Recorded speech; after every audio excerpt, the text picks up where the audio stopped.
Hello and welcome to another current conversation on Project Falcon Punch. I'm your host Dan, and with me today I have Steve. Hello. So today we're going to be talking about PlayStation VR and what we think about it in the current state that is 2018. We're currently recording this in May, late May, so it's 18 months roughly after the thing came out in late 2016. I recently got PlayStation VR. You haven't got it yet, Steve. No. But you played it for the first time around mine today. I wanted to do a video on PlayStation VR since I've got it last month. I figured now that you're playing it, I thought it might be a good idea to talk about your experience the first day. I'll talk about some of the games I've also got on it as well, and we can sort of finish off by saying, do we think it's worth the price tag, which we'll get to at the end. Yeah. I'll just start off by saying that I paid £250 for this off of, I think it was Amazon. It came with a game called PlayStation VR Worlds, which we'll get to in a minute. We'll go through the different software and stuff we got on it. I then later on got two Move controllers. That was £65. Prices are racking up. This is like some of the big contention with So you're over 300 quid already. Yeah. Also want to say I've not owned or played really any of the other VR headsets. I briefly played actually the Vive, or maybe it's Oculus. I can't remember. I played one of them briefly a while back, and that was kind of the reason why I wanted to get this. I've noticed the price did actually drop down for PSVR. I already have a PlayStation 4, which was always going to be the reason if I wasn't going to VR, it would be the PlayStation 1. Yeah. Because of price-wise, 250 quid might sound like a lot of money, but it's a lot less than 800 quid for like a Vive or whatever if you got a decent PC. And if you've already got a PlayStation, you might as well do that because you'd have to look at getting a better PC. And where do you say stop? And I don't have a PC. I have a laptop. I don't have a gaming PC at all. So that was out of the question. And the PlayStation VR, I think, has slightly less resolution in the headsets than the other two. And the PlayStation camera thing is less in terms of, I don't want to say quality, but you can lose some of the traction sometimes in some of the games. Some of the more sort of movement-heavy games like Job Simulator and Superhot VR, I find that you can lose the tracking, and I think that they'd be great games if you're perhaps in the Vive. PlayStation VR, I find it harder to recommend those games in particular because of the tracking I find some issues with. But doesn't the Vive have 4 cameras, or am I getting that mixed? No, you're right. I think it's got 3 cameras. 3 cameras. So like they're in like a triangle around, so they don't lose it, because that's the problem with the Move controllers is the camera has to pick up the light. So whenever you go behind yourself, the camera loses that sensor. So that's a bit irritating. Yeah. And in a game like Superhot, that can be really frustrating when you're trying to do accurate shots off, and then your hand, because when you move, they shoot you, and you can then sometimes be moving without meaning to, and you'll get hit. Anyway, moving on to like why I wanted to get it as well was that PlayStation have done quite a good marketing tactic with this, where they're giving out the PlayStation Plus games recently as VR games. Yeah. Some of them have been VR-only games like Starblood Arena, Riggs, and Until Dawn Rush of Blood. Other ones have had compatibility with the VR, like Bound and Trackmania Turbo. They're really cool playing VR. I've played them all in VR. They're really, really fun. But I guess we'll go on to your first sort of experience with it. And you briefly played Spider-Man Homecoming demo thing, because there's a bunch of demos. Yeah, I think that was the first one, wasn't it? Yeah. Yeah, I thought it was quite good. Yeah.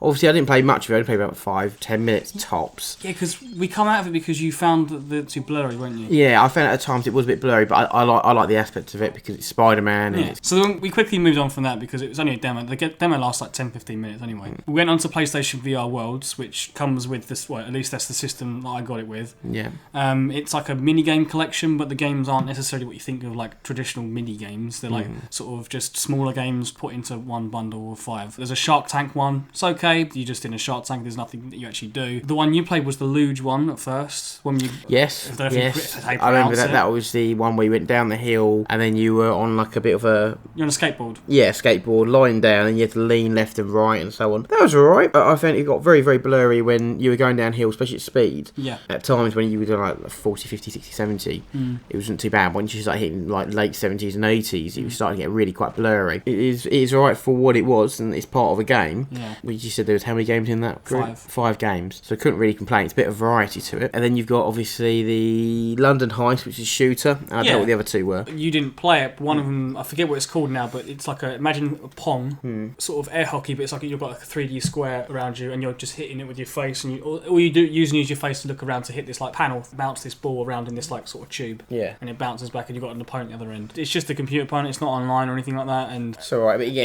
it's variety. It's alright for like 5 minutes, honestly. It was kind of basic, really. The other one was Odyssey, I think it's Space Odyssey or something it's called, where you're in this like big mech thing and you're shooting these like aliens. Sounds okay, but after a while it gets a bit boring because you're just shooting these little swarms of little aliens that are going around, and they just kind of get a bit boring after a while, just shooting the same thing. Yeah. It's alright. It's only about sort of 42 minutes, the thing. The story itself is a bit lame. The luge one you just said as well, my problem with that, it's fun, but a lot of the times when you're going down at high speeds, like you say, it gets blurry at the distance where you can't see something coming towards you quick enough, I find. It doesn't show up on the TV as much, the blurriness. Just in the headset itself, it definitely is really blurry. Doesn't it? But yeah, I think easily the best game in this is the London Heist. Yep, same here. I think the graphics of it was quite good for a short game anyway. And then the gunplay, for the first experience I've had with a gun on the PlayStation VR, that was quite a good start. And especially if like you can load your own magazines in, it was nice little touches. Most games, when it comes to loading guns, you either shake to reload or press a button to reload, or you throw away the gun to reload. Yeah. This game, you manually grab the magazine and put it in the gun, and I think that is such a satisfying thing. Yeah, like the way you feel it click in as well, like with the rumble and stuff. There's two sort of like shootouts in this. There's the office heist thing. Yeah. That's kind of fun with your pistol. Yeah. But I think the best one of the two, definitely, is going down the motorway with the Uzi, shooting all the I enjoyed both just as much as each other, but Okay. yeah, I know what you mean. Down the motorway was quite good.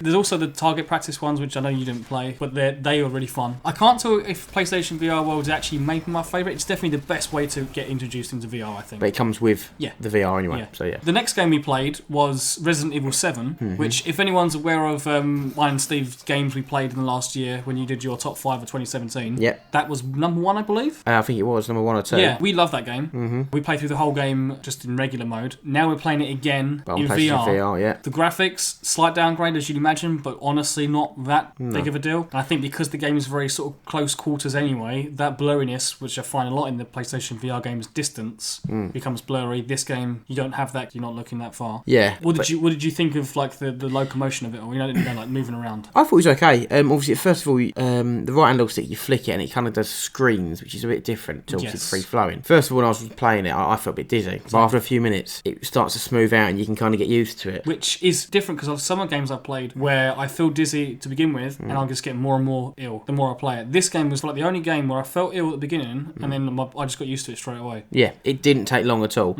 But I think the main thing with it is that it does, even though we've played it before, and as you said, it kind of helps with maybe the jump scares. You kind of know them coming. But there's a couple of times where you jumped on it when you were playing sections. Like when you jumped through the wall and so on, you thought it was a lot further up, but you got closer. Yeah, I knew that was going to happen, but like it still made me jump. But when he runs after you, and I had him run after me at one point, and you had it run after you, it is quite terrifying because you're looking around. And you can hear him behind you. You can hear him behind you with the headset. You're looking around the walls, you're looking for escape routes. And rather than having a controller and just running, it just brings you one step closer to inside the game. That leaning part was cool, wasn't it? Where you can lean around corners. He's walking around the corners really slowly trying to find you, and you just like, in the game you would have to sort of shuffle over. In this you can just lean around that door, and that's so cool. It is good. Gunplay on it was a bit different. Yes. You aimed your head, which was the actual kind of cursor / dot. Yeah. You hold L2 to zoom in a little bit, and then you moved your head, which was the dot / cursor, and then you click R2 to shoot.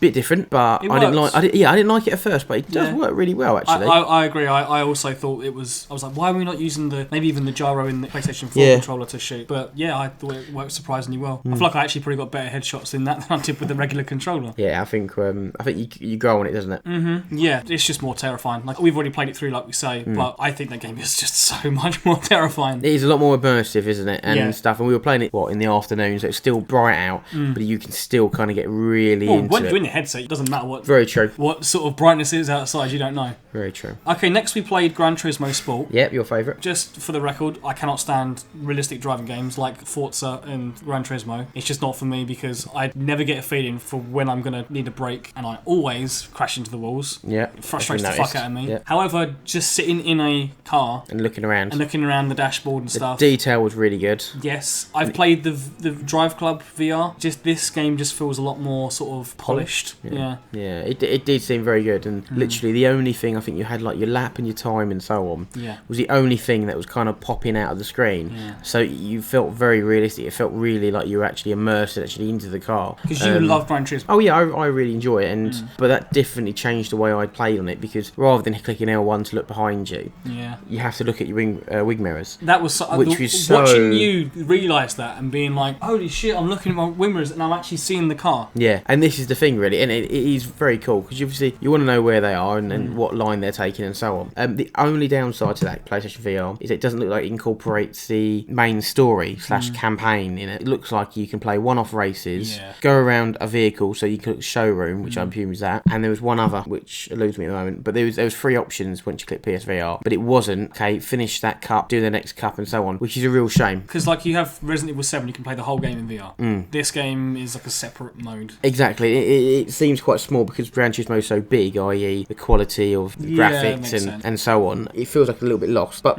it's still not a bad addition. Yeah. Up next, briefly we played PlayRoom VR, which I know you only played a couple modes. I find that game can be fun. It's a free game anyway. You can just download it. There's 5 or 6 games in it. Yeah. And it's got Nintendo Land style where every time you play stuff, you get coins, and in the coins you can unlock little models for your little playroom. It does feel like a poor man's Nintendo World or Nintendo Land, or whatever you want to call it. Definitely feels like a poor man's Nintendo Land. Hence why it's free and you're not paying. I think it was okay. What we played, you can do multiplayer stuff, which is probably the only VR multiplayer game I've actually got. It was alright, I guess. But we'll move on to that, to Steve's favourite game in VR. Shooty Fruity. You call it Tutti Fruity, but it's Shooty Fruity. Sabotage. If anyone is unaware of this game, well, I'm sure you considered what's on screen right now. Basically, you're a cashier, like checkout, but you also got a bunch of possessed fruit chasing you down, and you have to pick up the guns above you and shoot them. You can also get various guns though, so the more stuff you do on the checkout, stuff you scan, the more it builds up your other guns, and then you can get other guns like shotguns, you can get machine guns. It sounds grenades. so weird and so simplistic. Yeah. It shouldn't work as well as it does. But you get in a rhythm. Yeah, exactly, you do. And you're thinking, okay, well, I'm building up my guns, but now I need to keep them at a distance, the enemies, the fruit. Is that real life, really? It is the enemy. And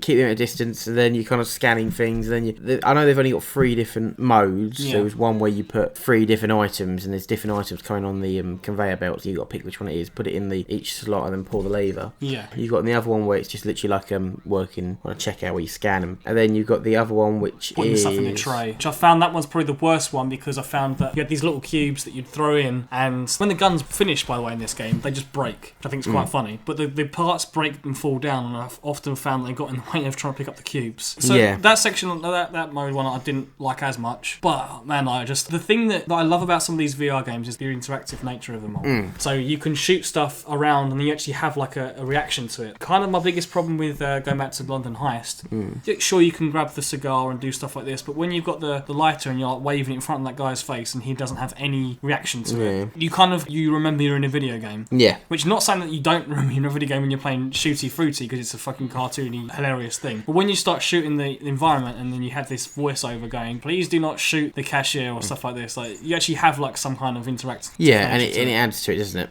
Yeah, the game can get really fucking hectic. Oh yeah, like, very much so. Hard. The humour, I feel like it's funny at first, but I will admit there's not enough lines. It just repeats. It does itself. lull a little bit, yeah, at times. There's a game that you watched me play, which was Job Simulator, I mentioned earlier. Yeah. Which has less of well, it doesn't have any shooting really, but the interactability of the whole thing. Yeah, there's a lot more comedy and humour, and works well. I think honestly, Job Simulator might be my favourite purely because of how fun it is. I just love how you get like a game disc and you put it on the copier and it copies the disc, but it comes out and it says it's a fake or whatever. Not a fake, it as like this copy won't work. Nice try. And stuff like this. Like, I think it's like some cool like fourth wall breaking. I think that game is honestly one of the funniest games I've played. Like period. Oh really? Like in any game, not just VR. I think that game's hilarious. We'll move actually on to Until Dawn: Rush of Blood. Yeah, it was a little bit easy which is for me, but yeah, you know. Spin-off of sure. I like it. It's a cool shooting gallery game, but I'll be honest, after playing Shooty Fruity, that game is definitely the better of the two. If you really like Until Dawn, which we both do, yeah, it's great because it kind of just gives you a little bit more Until Dawn without buying. I don't know if there is DLC for Until Dawn. I don't think so. No. Oh, without going back and playing Until Dawn, this gives you a little bit of an aspect to it. It's like a roller coaster version, like a theme park ride version of that game. Yeah, the only downside is that there's very few enemies to kill. In the level that you played. The few levels I've played, there's very few enemies to kill. And the later levels, I will interrupt you there. I will say the later levels definitely have way more enemies. And I found that I nearly died more from crockery being thrown at me than actually by people. Well, I played it on the hardest setting, and I didn't die once. And as I said, the thing that nearly killed me the most was crockery being thrown at me by some ghost or whatever it was. It is good, and there's a couple of little jumps and so on. Graphically, you can't really fault it. I think it's one of the better ones for graphics. Yeah, I agree. It's just, I think it's because it's dark as well, which helps. Yeah. Like it limits the sort of the whatever's being loaded in the game. I think a lot of darker games look better. And then after that, I showed you. I know you didn't play. Yeah. Well, I mentioned earlier, Superhot VR. I love Superhot, just regular Superhot game. game. The VR version is actually a different, has different scenarios and stuff. But oh man, that game is so fucking cool. It's just, I want it to be better, which it is better on the Vive probably and the Oculus. It's just, it has its limitations, as you probably saw the frustrations I had. Yeah, you did. There's like an invisible play area on this game. I think in the other versions you have almost like a wire mesh and you can see where your limit is. This game you don't. It just all of a sudden just has this image pop up saying out of bounds, and the fucking headset's jumping back and forth, and it makes you kind of a bit nauseous because you lose where your tracking is. When I was watching you play it, you kind of moved well off the centre because you're trying to play the game. Yeah. But it's the only game where I think the VR has struggled Massively to keep the player where they want them. And then from there, obviously, then the game kind of breaks a little in the respect of that you're kind of getting immersed in it, and then suddenly it'll pop up and go, you're out of field. Yeah. And it's like, oh, okay. Whereas in Job Simulator, you're in a working station. You can see literally where your boundaries are because you have like stuff around you. Yeah. Sometimes it loses the sensor and stuff with the hand, but because the game isn't intensive and like fast paced, it doesn't matter. But you can forgive it for that. Yes. Yeah. And that's why I think I love that game so much. And I've heard so many people love Superhot, specifically actually in the PlayStation version. And I'm just like, it doesn't work enough for me to like seemed to recommend struggle it. the most out of all the games we played. Yes. That one there Definitely. struggled the most by a country mile. And if you look at the PlayStation published games, like the first party games like PSVR Worlds and Until Dawn, they're games where you're sitting down, where you're stationary, you're not moving around too much. But that works. Exactly, those games work, like Shooty Fruity. You are moving around a lot, but you're sitting in one position and that's fine. Games like Superhot, I think that just pushes the limits of the PlayStation VR just a bit too much. Too far. Anyway, we'll kind of finish it off there, we'll round it out with that. I've sort of missed a couple of games that I have played. I've got Encounter Plus, which is also quite a funny game from the makers of Rick and Morty. But Steve, having played it today, do you want to buy it? It's the price tag. Is it worth? Because in the great scheme of things, for me personally, is that would I spend £250 for? And realistically, I loved London Heist, but it's not a full game, and I've played it already. And you wouldn't need to necessarily go back to it. GT, yeah, fair enough, but there's no campaign to that.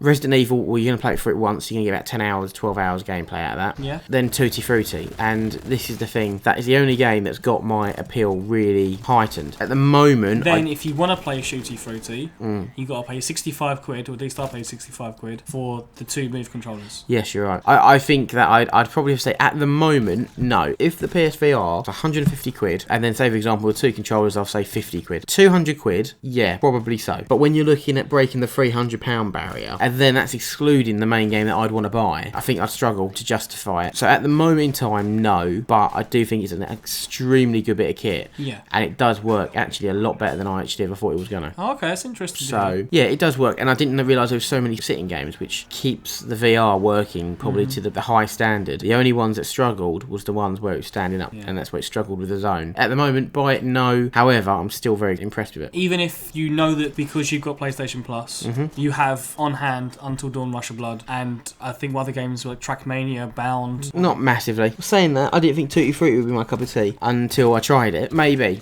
I'll just keep downloading them and just having them in my library, and then eventually I'll get VR when I have maybe a back catalogue of 8 or 10 games on there. Yeah. So maybe so. Okay, well, people who are watching this, let us know if you have any sort of VR. If you don't, are you interested in getting it? Are you going to perhaps spend the money to get it? Let us know honestly actually which one you do want to get if you are going to get it. Me personally, now I have it, I think it is worth the money, but that's because I really wanted to buy VR because I was so interested in it anyway. If you really, really are interested in it, I'd say go for it, especially if you have a PlayStation 4 and you have the money to spend. If you're like sort of on the edge, you're not really sure, then I'd say probably don't. Yeah, give it a miss and just hope your mate buys it. You have, then you go around his house and play it. Okay, well, thanks for watching. Bye bye.